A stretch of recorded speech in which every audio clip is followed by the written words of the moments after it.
Hello friends, welcome to my channel competitive English with primary TET. তো বন্ধুরা, আজকের এই ক্লাসটাতে দুটো বিষয় নিয়ে আলোচনা করব। তোমরা থাম্বনেল থেকেই বুঝতে পারছো বা স্ক্রিনেও দেখতে পাচ্ছ। দেখো, 20-22 কেসে স্টে তুলতে পর্ষদের সদিচ্ছা কতটা, আর দ্বিতীয়ত যে বিষয়টা রয়েছে সেটা হলো আইএফআইএল কী। তো আইএফআইএলের ভালো মন্দটা কী। তো আইএফআইএল আমরা যেটা জানি 20-22 কেসে নতুন করে আইএফআইএল হয়েছে। তো এটা কী জিনিস, সেটা অনেকে তোমরা বুঝতে পারছো না। তো সেই বিষয়টা নিয়ে আজকে আলোচনা করব। তো অবশ্যই শেষ পর্যন্ত শুনবে। তো দেখো, প্রথমে যেটা বলবো সেটা হলো 20-22 কেসে স্টে তুলতে পর্ষদের সদিচ্ছা কতটা।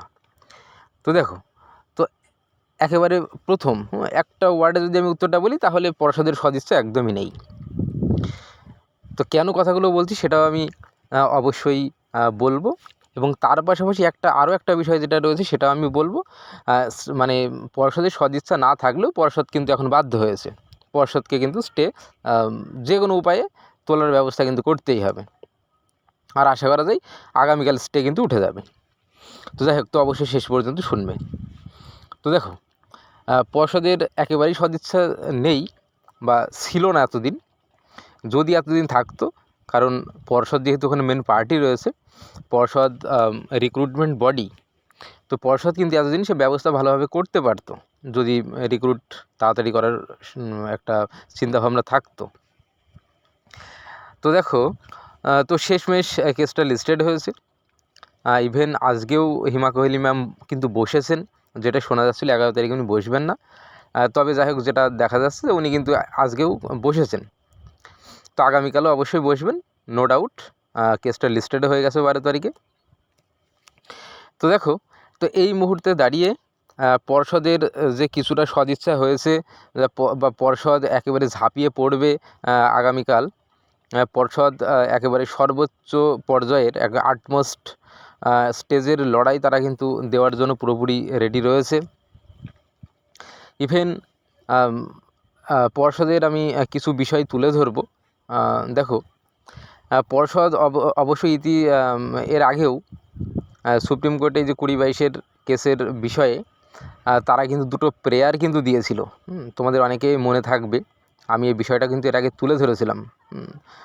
বেশ পিছনের দিকের কিছু ভিডিওতে তোমরা গেলে দেখতে পাবে। তো দেখো, তো সেখানে প্রেয়ার দুটো রেখেছিল পর্ষদ, একটা হলো প্রেয়ার এ, প্রেয়ার বি। তো একটাতে পর্ষদ এটা বলতে চেয়েছিল, যেহেতু 20-22 total number of candidate around 3069 খুব সম্ভবত, তো প্রায় 3069 কাছাকাছি কিছু ক্যান্ডিডেট রয়েছে।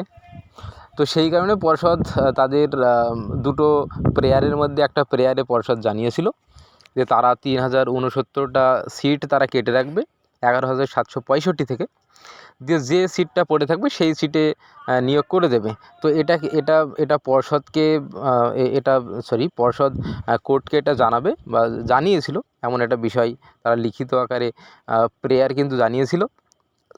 আচ্ছা, আর একটা প্রেয়ার যেটা রেখেছিল সেটা হলো, যদি কোর্ট যদি পর্ষদকে ছাড়পত্র দেয় তাহলে পর্ষদ কিন্তু নিয়োগ করে দেবে টোটাল 11,765 সিটে। আচ্ছা, এখানেও একটা বিষয় রয়েছে। তো পর্ষদ কিন্তু সেখানেও আরেকটা কথা যেটা কোর্টকে জানাই, যে যদি এই 20-22 সেশনের যে কেসটা চলছে, তো এরা যদি কেসে জিতে যায় তবে সেক্ষেত্রে যদি জিতে যায় তাহলে তাদেরকে কিন্তু অবশ্যই জিতে যাওয়ার পরে ভবিষ্যৎ যে ফিউচার যে ভ্যাকেন্সি হবে, তো সেই ফিউচার ভ্যাকেন্সি থেকে তাদের কিন্তু রিক্রুট করবে। তো এই অ্যাসুয়ারেন্স কিন্তু লিখিত আকারে পর্ষদ দেয়। তো যাই হোক, অবশ্যই এই যেটা ফিউচার ভ্যাকেন্সি থেকে নিয়োগ দেবে এবং 11,765-তে নিয়োগ করে দেবে, তো এটা কিন্তু অবশ্যই ভালো, তুলনামূলকভাবে এটা অবশ্যই একটা ভালো বিষয় ছিল। কিন্তু যদি 3069টা সিট কেটে যদি রিক্রুটমেন্ট করে তবে সেটা কিন্তু অবশ্যই অনেকটা বাজে ব্যাপার হবে, কারণ সিট কেটে রিক্রুটমেন্ট করবে। তো এটাতে কিন্তু কোনোভাবেই সমর্থন করা যাবে না। তো দেখো, এই বিষয়টা উঠে আসলেও একটা বিষয় যেটা মনে হচ্ছে যে পর্ষদের অবশ্যই নিয়োগের কিন্তু একটা সদিচ্ছা রয়েছে। যদি সদিচ্ছা না থাকতো তাহলে এই ধরনের প্রেয়ার কিন্তু পর্ষদ দিত না। অবশ্যই এটাও মনে রাখতে হবে যে পর্ষদ এই যে প্রেয়ার দেওয়ার পরে তারপরে কিন্তু সে অর্থে কোনো হিয়ারিং হয়নি। তবে হিয়ারিং দীর্ঘদিন ধরে না হওয়াতে পর্ষদ নিজেও কিন্তু অনেকটা আশা ছেড়ে দেওয়ার মতোই, আশা ছাড়া মানে যে খুব দ্রুত নিয়োগ করবে সেই জিনিসটা কিন্তু তাদের মধ্যে থেকে সেই সদিচ্ছাটা হারিয়ে গেছিলো। তা না হলে যদি সেই সদিচ্ছা যদি থাকতো, তাহলে অবশ্যই পর্ষদ কিন্তু নড়েচড়ে কিছুটা বসতো এবং কেসটাকে খুব দ্রুত তোলার ব্যবস্থা কিন্তু করতো। অবশ্যই পর্ষদের সেই পাওয়ার কিন্তু রয়েছে, তো কোনোভাবেই পর্ষদ কিন্তু তার সে পাওয়ার সেটা কিন্তু অ্যাপ্লাই করেনি। তো যাই হোক, তো বর্তমান যে পরিস্থিতি রয়েছে, তো পর্ষদ কিন্তু এখন এক প্রকার একদম বাধ্য হয়েছে। নানা দিক দিয়ে প্রেশার আমরা যেটা দেখতে পাচ্ছি, 2022 স্টেট পাস প্রার্থীরা, তো তারা কিন্তু প্রতিনিয়ত কলকাতার বুকে মাটি কামড়ে কিন্তু পড়ে আছে। তো তাদের একটা যে চাপ পর্ষদের উপরে রয়েছে, যত দ্রুত সম্ভব বর্তমান এই অনগোয়িং যে রিক্রুটমেন্ট, এটাকে যত দ্রুত ক্লিয়ার করতে পারবে পর্ষদ, কিন্তু পরবর্তীতে 2022 স্টেট পাস যারা রয়েছে, তো তাদের কিন্তু আবার ইন্টারভিউর ব্যবস্থা করতে পারবে। এছাড়া আমরা জানি লোকসভা ভোট সামনে রয়েছে। এই যে বর্তমান যে রিক্রুটমেন্ট, এটা কিন্তু একেবারে পঞ্চায়েত ভোটের ভোটটাকে সামনে রেখেই পঞ্চায়েত ভোটটা মোটামুটি কাটিয়ে দিয়েছে।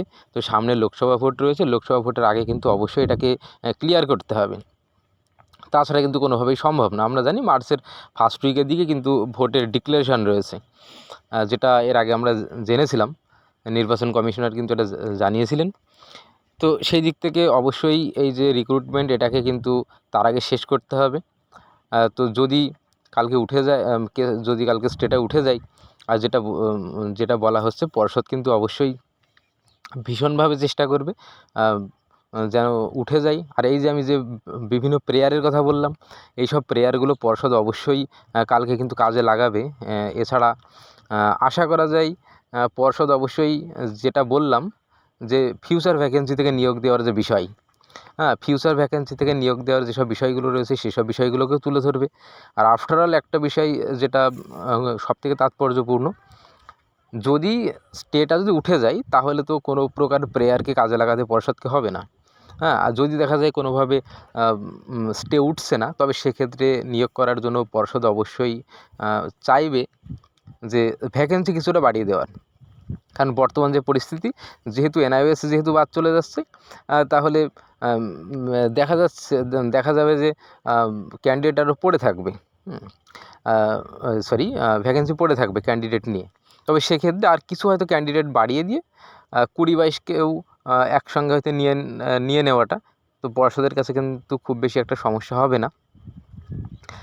তবে সেক্ষেত্রে পর্ষদ এটা করতেই পারে। তো এইসব বিষয়গুলো পর্ষদের উপর নির্ভর করছে। এখন দেখা যাক শেষ পর্যন্ত কী হয়। আর এইদিকে 2017 সালে টেট পাস প্রার্থীদের মধ্যে থেকে যে 23 জেলা রয়েছে, তো সেখান থেকেও কিন্তু একেবারে আটমোস্ট ফাইট দেওয়ার জন্য তারাও প্রস্তুত রয়েছে। তো তাদের মধ্যে থেকেও সুপার সিনিয়র অ্যাডভোকেট নেওয়া হচ্ছে বলে যেটুকু খবর রয়েছে। তবে কোন অ্যাডভোকেট তারা নামাচ্ছেন, সেটা অবশ্যই তাদের সিকিউরিটির জন্য তারা একটু সিক্রেট রেখেছে আপাতত বিষয়টা। তবে ভালো মানের উকিল তারাও নামাচ্ছেন।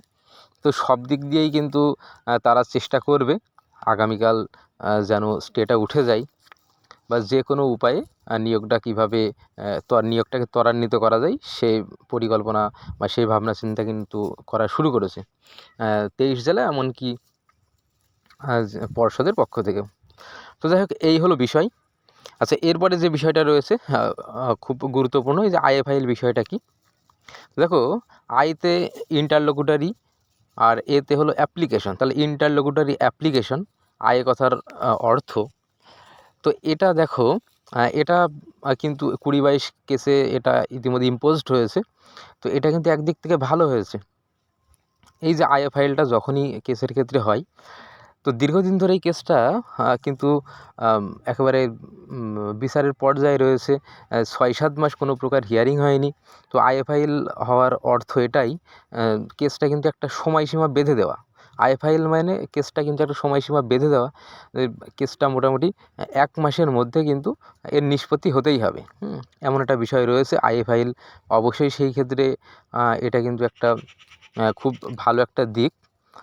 তো এটা নিয়ে খুব বেশি চিন্তিত হওয়ার কিন্তু কিছুই নেই। অনেকে এই যে আইএফআইএল বিষয়টা শুনে অনেক বেশি চিন্তিত হয়েছে যে কেসটা আদৌ উঠবে কিনা, নতুন করে আবার কিছু আইএফআইএল মানে আই অ্যাড হলো। তো এটা নিয়ে চিন্তিত হওয়ার কিছু নেই, কেস যেমন ওঠার সেরকম অবশ্যই উঠবে।